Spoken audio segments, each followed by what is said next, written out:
more about like all things cooking and particularly sourdough.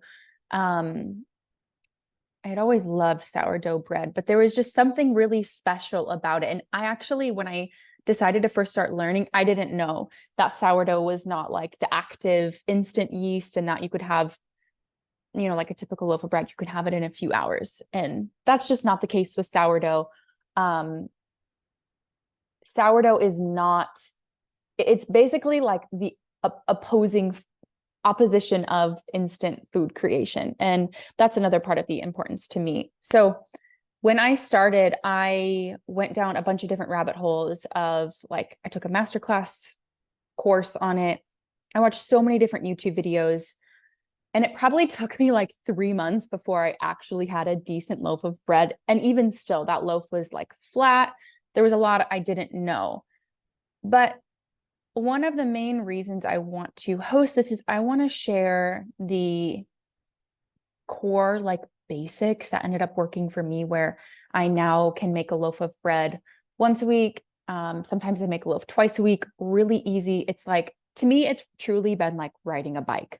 Once I got the basics down in a way that suited me, and if you've studied and researched sourdough at all, you'll find that everyone does things a tiny bit differently. Like there is truly a science to sourdough in that if your measurements are a little bit off, it's going to change the way it grows. It's going to change the amount that your starter grows. It's going to change the amount that your loaf of bread grows, when you're folding and kneading it. And we'll go over this. If you're not putting enough tension into it, it's not going to pop and it could turn out flat.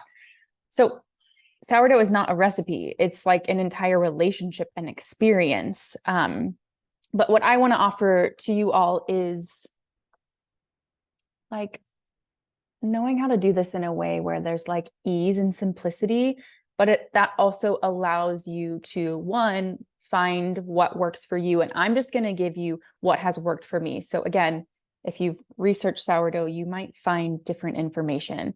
I've just done things in a way that I find to be easy enough for me to make a great loaf of bread every week. The other piece of it is that I really encourage you, and this will lead me into speaking more about like the presence piece and how this has impacted my life. I really encourage you to deepen in with how you want to experience life through something as simple as bread. And I'm going to share a little bit what I mean by that. So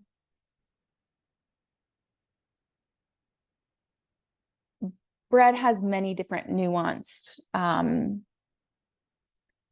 correlations to its like life force and love force. And actually in like the Italian history of bread, which they often call pain means, oh gosh, I'm going to butcher this, so I might not get all correctly, don't quote me, but pain means bread. And then there's another piece of it, it basically, they correlate it with companionship. So come means with, and to like bind together with. And bread in the Italian historical nature was literally to commune with your loved ones. It was the way you got together to break bread. So I find that if we can start to integrate and really understand and feel the way our bodies feel in like shaping a loaf of bread, we're going to have an entirely different experience eating food. I'm going to share a little bit more about that in a moment. What I'm actually going to start off doing though, before I get into that, is I'm going to read some